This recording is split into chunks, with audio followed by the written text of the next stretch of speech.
John Clarkson. Thank you so much for being here today with us, John. Like I said, as many of you know, he's the 6th professor to be supported by the Excellence Fund. And he's got an impressive background in developing solutions for complex challenges within healthcare. In this session, he will delve into his work in introducing engineering thinking into healthcare practice. His approach encompasses not only the technical aspects, but also the human side of healthcare.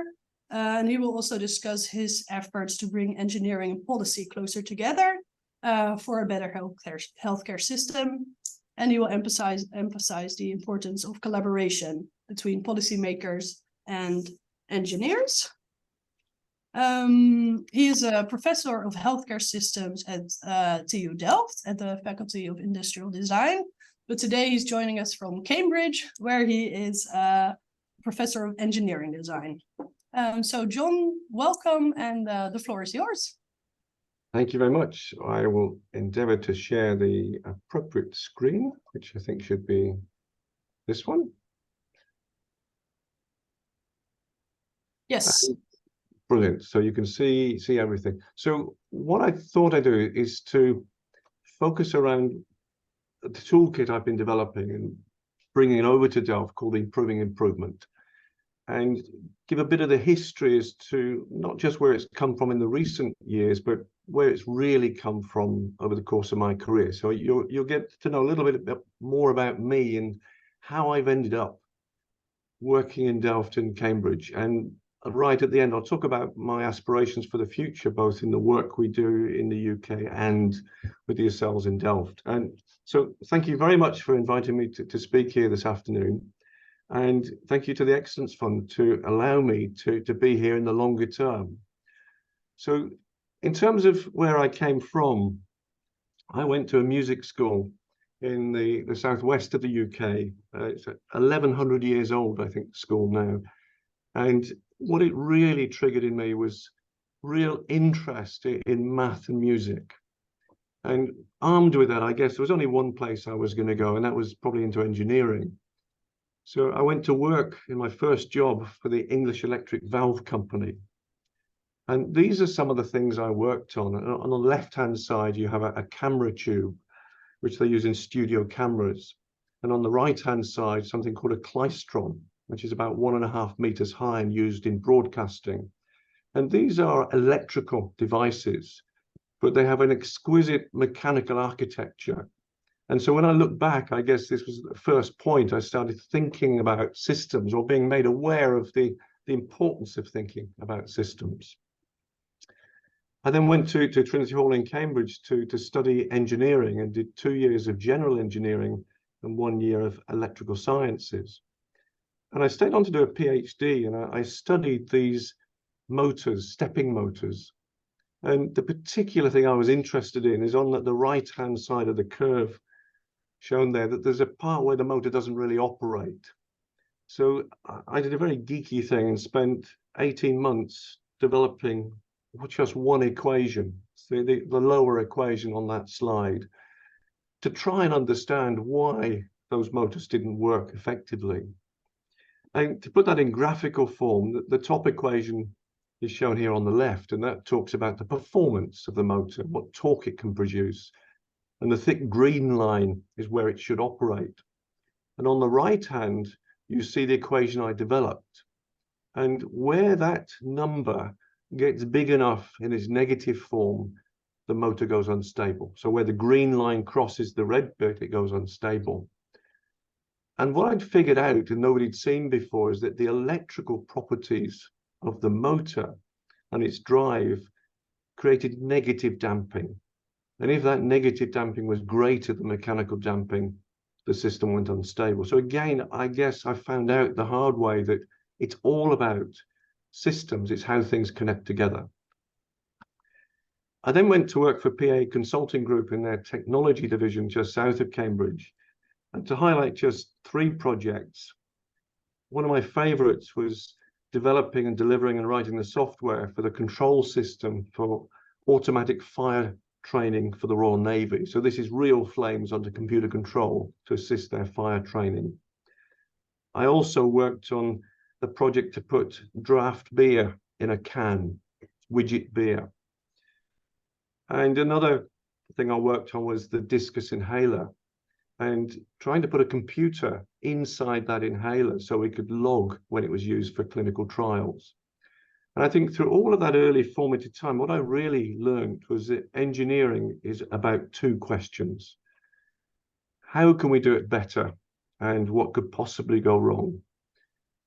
And I think engineers are taught how to answer those two questions and balance them in delivery of better products. And more than that, what I learned is it's all about the process.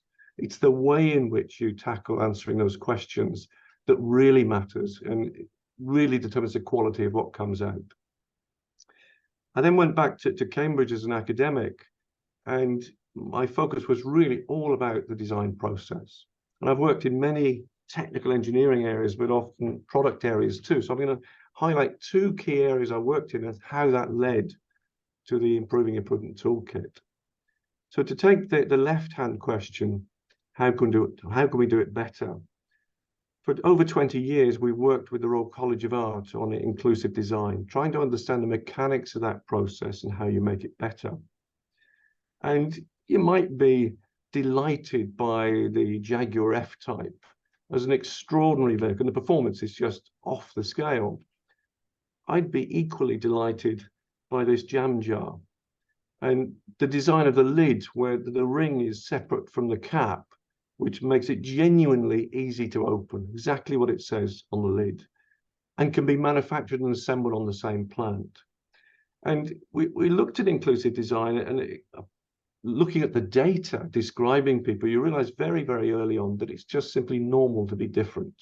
Doesn't matter how you measure people, it's normal to be different. And if we looked at what inclusive design meant, it's actually about exclusion.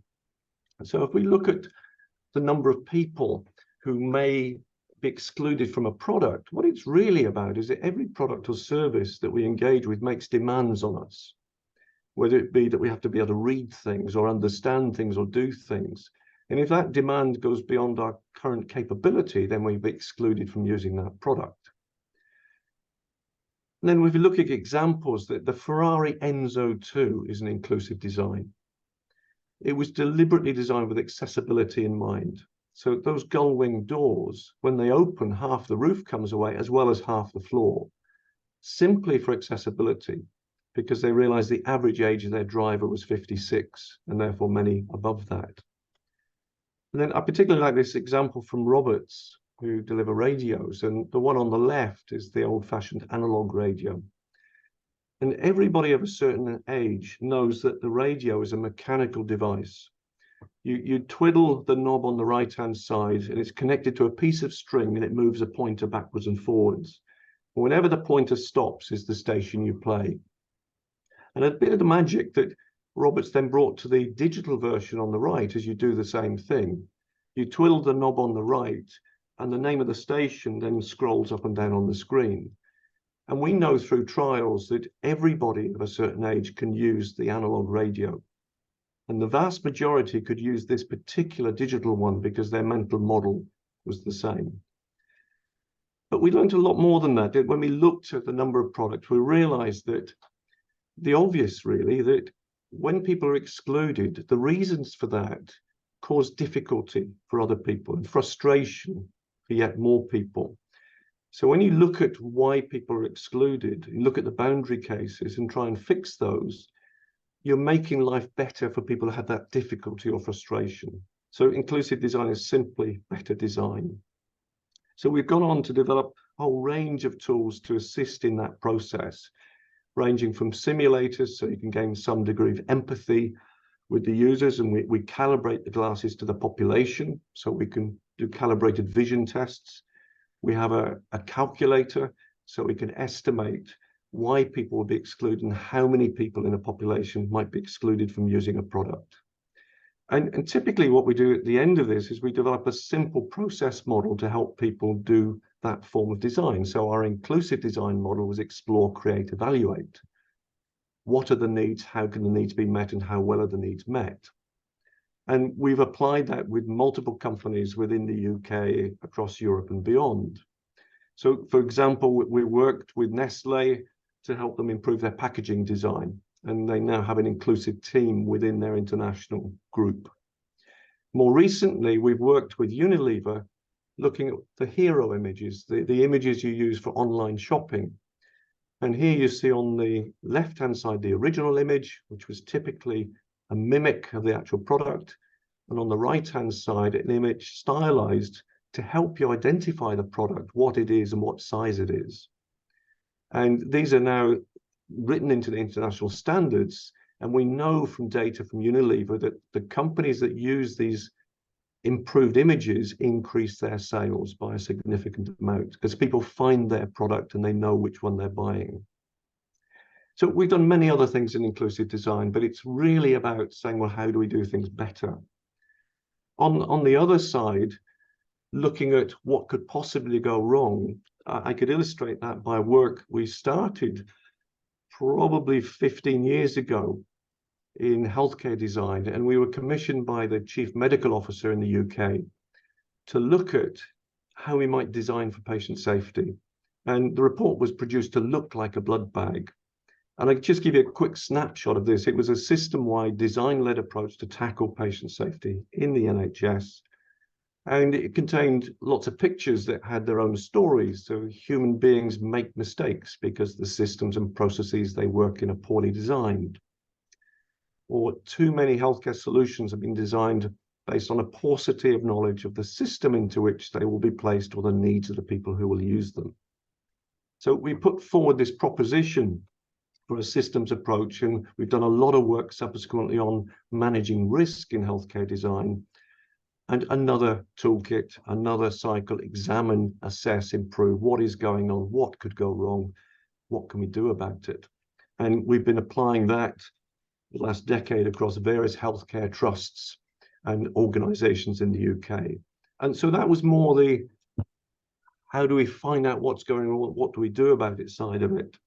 And then about 8 years ago, I led a group from within the Royal Academy of Engineering, which ended up being called Engineering Better Care.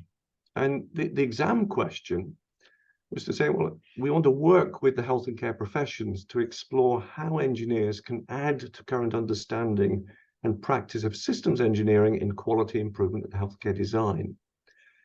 And we worked with the Royal College of Physicians and the Academy of Medical Sciences. And the challenge here was we did not want to go in and tell people what we thought they should do. Rather, we wanted to learn with them to figure out how we could add that value, add that understanding. And we could start from the engineering premise that systems that work do not just happen. They have to be planned, designed, and built.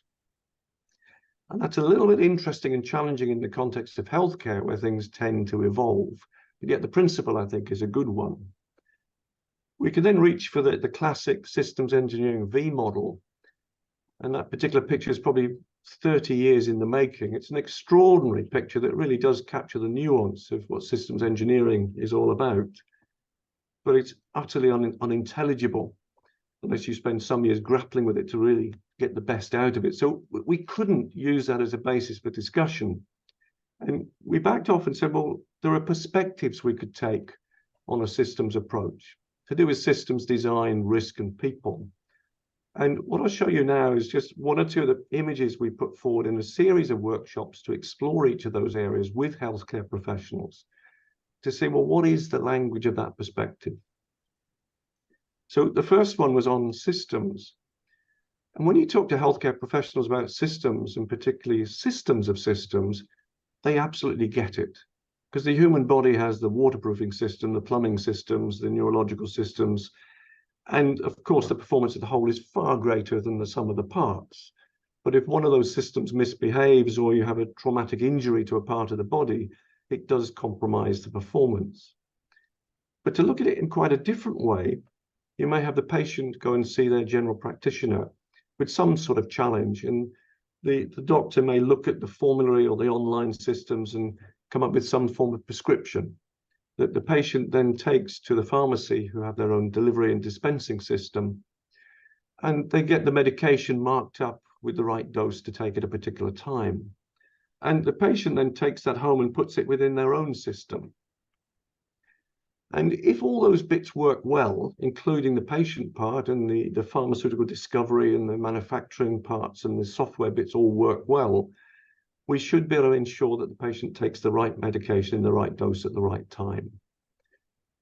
But the summary of that came out was to say, well, from a systems point of view, who are the stakeholders or all the people who have an interest in that system?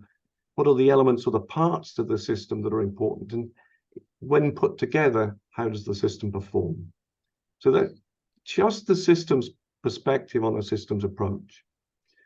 When it came down to design, we were inspired by the Design Council's Double Diamond, and I particularly like this because it emphasizes that challenge of exploring the need to be able to design the problem or define the problem, and then looking for ideas and concepts to find the best solution. And it's that emphasis on the front end, the problem-seeking part, that's really important. And that can be applied for things that are really simple, like the old-fashioned blood pressure monitoring equipment, or it could be a piece of equipment within a set of equipment in the complex environment of theatre. Or it could be the redesign of the GE 750 scanner for use with children. And you promise the child an undersea adventure. And you put down the grumblings of the scanner to the engine room of the submarine. And you tell the child to be really quiet and still so nobody knows they're down there. And what comes out is a way better scan image. And the child's so excited they want to come back tomorrow and do the whole thing again. And if we think of design in those terms, it actually comes back to those inclusive design questions. What are the needs? How can the needs be met? And how well are the needs met? As a design perspective on a systems approach. When it came to risk, it's about the only time I put anything engineering-like up in front of folk. And if you have some sort of healthcare protocol, you expect most outcomes to be normal. And risk is generally about looking for what might cause the accidents and trying to avoid them. But it's just as much about looking to what's exceptional in what we do, what things go really well, and how do we learn from that.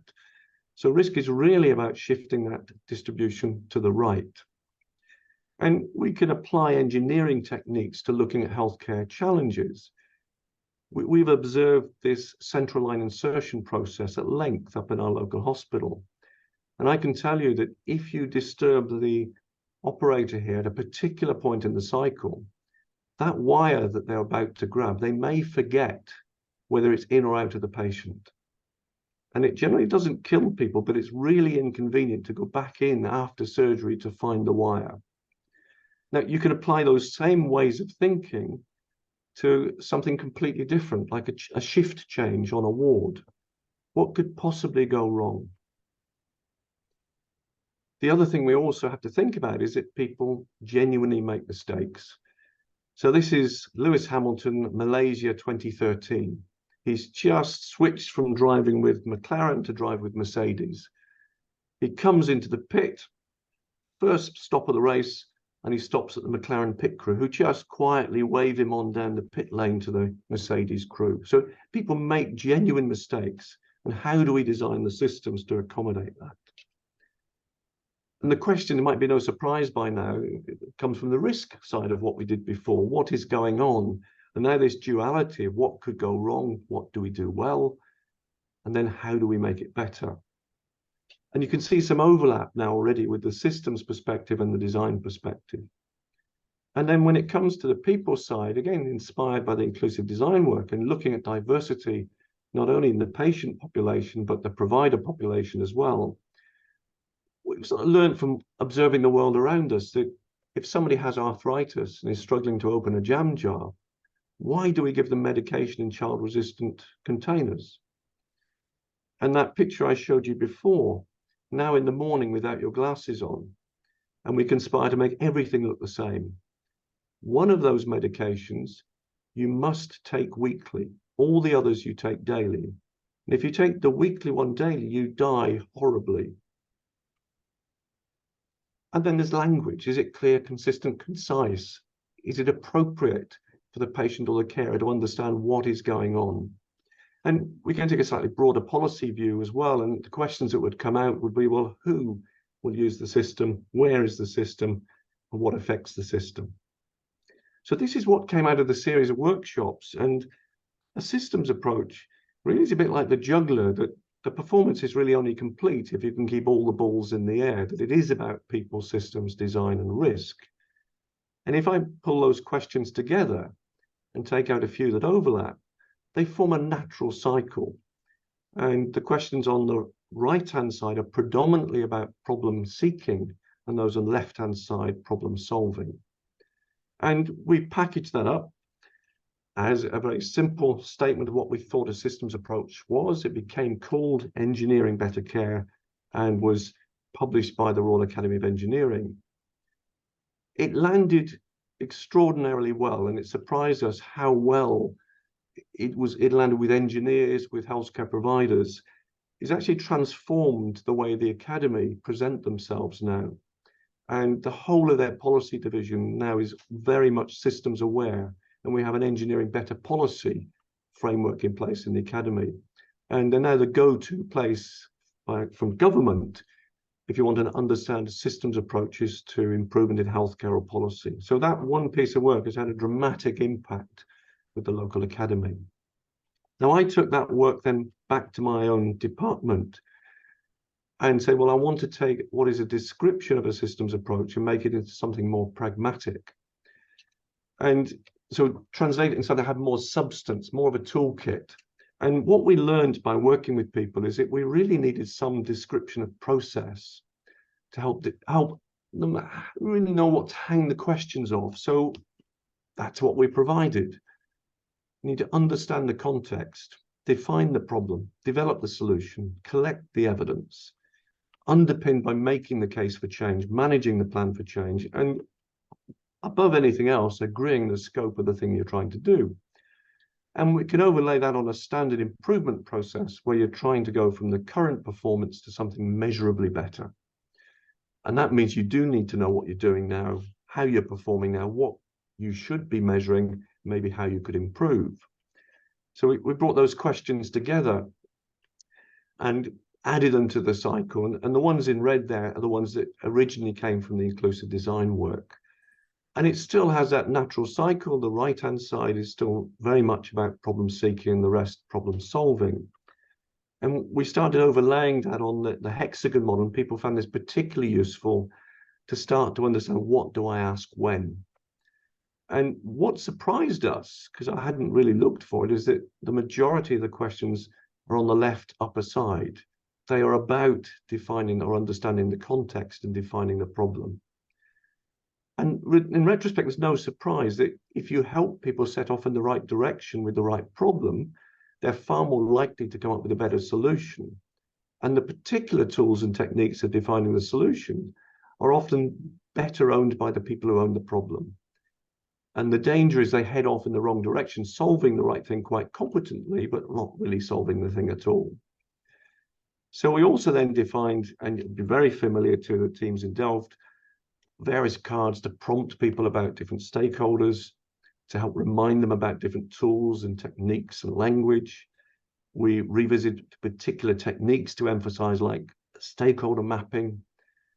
We had a canvas we developed, which is really the hexagon model opened out. So each of those boxes is part of the model. And we use this at the beginning of each phase of work to say, what do we know? What do we not know? To help us understand what we need to do to get to the end of the next stage and help them develop the plan. So that's the sort of first level of engagement of the toolkit. We're now in the second iteration of developing the physical form. And in working with a lot of healthcare providers and particular teams, we realized that we actually needed to go back to the stage gate version of this and unpack how you would use the toolkit maybe slightly differently in the understand, co-design, deliver, and sustain phases. So our original set of 21 questions was a bit scary for folk to say, well, what do I do when? So then when we say, well, what about the understand phase? Which ones matter then? Well, it's quite a lot of questions. But there's a slightly different set that come into play for the co-design phase. different again when you get into the deliver and sustain phases. And just that subtle variation of presentation, they found extraordinarily useful. And as a sort of sanity check, the people we've been working with up in the Northwest have their own improvement framework based on the same 4 key stages of understand, co-design, deliver, and sustain. And if we map our toolkit on top of that, again, we find it's front-loaded. There are things they need to do and they know they need to do later, which are not part of our toolkit. But what we're emphasizing is that front end. How do we set off in the right direction? Now, I'm not going to dwell on this next picture, but this is the complete map of our engagement with our colleagues up in the Northwest, where fundamentally on the left-hand side of this diagram, we do a lot of thinking. It's all about the process and refining the process. On the right-hand side, it's all about the doing. So we mentor and coach them executing particular projects. And we found that combination of a think tank and a do tank, which talk to each other, is incredibly powerful, where we separate out the development and management of the process of improvement from the doing of improvement, and the two talk to each other. So every 4 months, we run a 2-day training course to take them to the next level. And one of the things that did come out of that, I alluded to earlier, that I had to start thinking about guidance that would be different for each stage of the process. And I think what this really illustrates that for me and my team, research is not about sitting in the office thinking about things. It has an element of that, but it's very much about going out and applying the things we learn. And that's research in its own right, seeing what works well. When you're training people, which slides are the ones that really matter, eyeballing people, watching them try and apply it. So that cycle of research, education, and practice is really, really important. So what does that mean looking forward? How do we bring these threads together? And for me, that statement I showed you earlier, that systems that work do not just happen, they have to be planned, designed, and built, remains at the heart of my thinking. That how do we bring that discipline into play in a really complex environment? So I've been working with our colleagues again at a very simple learning approach to say, well, how would we introduce people to this? How would we start the learning process, give them some knowledge? How would we develop their experience? And how do we develop those with real mastery of the systems leaders in the future? And this model is something that we're now working on both in healthcare improvement, but also in policy making.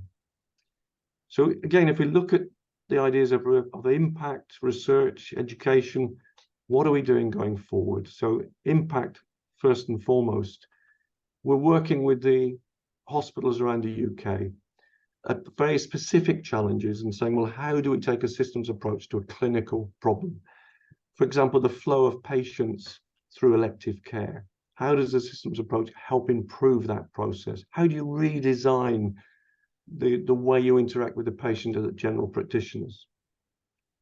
Equally, though, I've got to engage a lot with policy making. So I've been working with the Scottish government on their policy for replacing gas central heating with heat pumps and bringing the systems approach to that challenge of designing and delivering and communicating policy. I alluded earlier to the academy being transformed on the back of this work, and now that we're finding the centre of government is coming to the academy and effectively through to me to say, look, we have this challenge, we want to take a systems approach, what do you think we should do next? So that's beginning to open up, and it is terrifying, but really quite an exciting thing to do. And in terms of the education, we've sort of hit the ground with sort of seriousness that we're now involved in 3 master's programs. So we teach on a digital healthcare master's program, a systems approach. We now teach our own students as an option, a systems approach to healthcare challenges. And we developed a whole new master's program on healthcare innovation, where systems thinking is right at the heart of it. But we also work with the people outside. So this is the team up in Cumbria grappling with their own local challenges, part of our training sessions. And we're doing a lot more of that with different groups around the UK. But equally, we're working with the policy profession, both directly through the Academy of Engineering, where they have now policy fellows who come in to find out a bit about engineering. I train them in a systems approach, and I mentor them in applying it to their policy challenges. And that is an extraordinary privilege to see all sorts of different areas of government where we try and understand what they're trying to do. And I find in the conversations with them, absolutely they need to take a systems approach. And that's what we start the conversation on. We're trying to figure out, well, what is it you're going to do? How are you going to do it? And we often talk a lot about the use of personas, which is a novelty in government, but absolutely essential for them to understand the public and the people they're working with.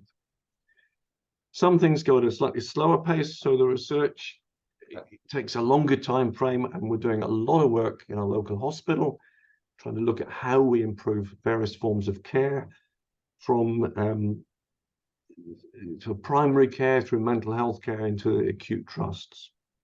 And that's what brings the direct connection to what I want to do at TU Delft, to say, well, how do we engage in the health and care ecosystem in and around TU Delft and the surrounding hospitals? And as a starting point for that, these are some of the folk I'm already working with. So there's Richard from Applied Ergonomics and Design, Micah in Design Organization Strategy, Saba, who's one of my ex-students and postdocs, who's now in Technology Policy and Management. Valeria is one of your early stage career. She's new faculty, but working with me in Cambridge for a year before she takes up a post. And Coco's a visitor who's going to be joining me in Delft and working between here and in, I think, Strathclyde up in Glasgow. But through the Excellence Fund funding, there's provision to take on 2 more people. So I'm looking to have a PhD student in place by the end of the year and a postdoc at some point next year. And that team in itself provides access to a much wider network that extends into the 2 key local hospitals. And what we want to do is to take some of the work I've been doing in the UK and exploring how it would apply in and around the TU Delft ecosystem. And with a plan, and I've started this with the research students already, of developing a TU Delft branded version of the toolkit, which would probably come at it much more from a designer-led approach rather than an engineering-led approach, and see what are the nuances that we learn from that would be important. Other things we're doing, landscape redesign. It's interesting that Valeria, who's a health systems expert, her job for me this year is working out how we change policy for water preservation in the Fens, i.e. the east of England. So a very different piece of work, but very much working with people policy and complex challenges. And I think she'll find that very useful when she comes back to the TU. And we also work with the research design services in the UK. So we're applying this systems way of thinking to the design of research at the proposal stage, to say, well, if we take a systems approach at that stage, maybe we'll design a better research program. So that's really all I wanted to say. And what we want to do is to explore the synergies that have emerged here between the work I can do in Cambridge and the work I would wish to do in the Netherlands. And so we need to learn different things in different places, but we need to learn from each other. So part of it is, what can I do when I come to Delft? And part is it, what can I do when I engage with Delft from where I am now? And particularly with Micah, we have a plan in the sense to make the boundaries between the 2 groups rather fuzzy. So we would like to see a movement of researchers and research students and postdocs between the 2 locations, so that we can learn from each other. And we'll get to the point where we propose, as of today, we're back in the mix for European funding. So we're looking forward to trying to raise other funding that would really bring the groups together in the longer term. And I guess the last thing I should say is that you might think that for me sitting in an engineering department here, I'm very much just the engineer coming into this game, but the healthcare team we have outside of my office is now probably about 20 people, and more than half of that team are healthcare practitioners in practice. So that makes the whole game rather more interesting and rather different and rather more real. And I think that mimics very well the work that's going on at the TU as well. So that interplay is hugely important. And regardless of all the things I've done in the past, my future is very much now about healthcare improvement and focusing on the engineering input we can bring to that and what we learn from our healthcare partners. Thank you. Right. Thank you so much, John, for your inspiring words and also vivid examples, of course. Are there any questions from our founders? Otherwise, I have a question for you. You mentioned working with, for example, the NHS and hospitals throughout the UK. And I was wondering if you've already worked with organizations in the Netherlands and if you've found any significant differences in approach or... I think fundamentally there's not a huge difference in approach, that there are local challenges, all mainly to do with the architecture of the system and workforce challenges. But in the conversation I had, particularly with Richard and the introductions of some of his clinical colleagues, there are similar challenges where if we were to look at a particular issue in the Netherlands, we'd learn enough from that to be really valuable back here. And part of the plan is for me to come over at some point with my clinical team here to see what knowledge they have that could be useful locally. All right, thank you. I see that Michiel has a question. Yeah, it was first of all very inspirational. Thank you very much. It's a very nice and good presentation. I was wondering, in the past, I worked a lot of, we didn't call it a system approach. It wasn't really a system approach. It was using a methodology. And one of the things I've learned in using a methodology that a lot of people, they understand the mechanics of it, but when to use it, it is extremely difficult. So let me give you one example. I introduced ITIL in the Netherlands, and you had, for example, configuration management. And what everybody was doing in the beginning, they were describing really each detail of the whole system, instead of understanding that the combination of details was only interesting. And I can imagine in your systems approach that there is a big risk that people are locking up, for example, in discussing solely the problem or in one of the steps. How do you learn them how to use the system approach in a proper way? That's a really clever, inspired question. That learning ladder I showed, I think tries to capture the challenge we've got, because you can give people a little bit of knowledge and they can start to use a few tools. And what you really want is them not to blindly use all the things we've taught them every time. So to get to that, you've got to somehow drag them through that process of experience where they try things out, they make a few mistakes, you're mentoring, coaching them through so that the next problem or program they look at, they're rather more cautious in what they choose to do, rather more informed. It is a toolkit, which if you go into your shed to do something, you don't pick up every tool for every job. You have that gathered experience to know what you need to use. But to get to that point of mastery is really quite challenging. Somehow we have to support people sufficiently and give them enough cycles of experience that they become more independent. So that's hard to do within a particular organization. And one of the ways we've solved it in the UK, that we have one or two individuals we know who are extraordinary consultants for improvement, who do this all the time. And it's somehow mixing them in with the local team. And you're trying to figure out what is it that the local team need to know. Maybe it's also an idea to have a kind of, how do you call it, a tryout run, if you understand what I mean. So to learn them, to understand better the mechanics of it. So the way we do it in practice is that we have all these parallel projects running, which we're mentoring, and we get them together on a weekly basis and they talk to each other. So we see what they think the problems are. They learn from each other, they learn from us. So we're trying to accelerate that learning process. But it is difficult because they just want to take my guidance booklet and methodically work through it. And at some point I want to say, look, there's probably 2 or 3 other things in there that really matter for this problem. I think we're getting there. And I think it's a very hard thing to teach without actually running alongside people. But the reason we engage with the highest levels in the NHS locally is that you need top level cover. You need the most senior people to allow the project leaders time to think and time to do and time to make mistakes. And that's the bit that is most difficult. I can't do that from where I'm sitting, but I can attempt to do it by working with the people high enough up in the NHS to allow us to operate in that way. It's a way like educating your kids. Yes. John, thank you very much. I have another meeting, so I have to leave, but it was very good. Thank you very much. Thank you.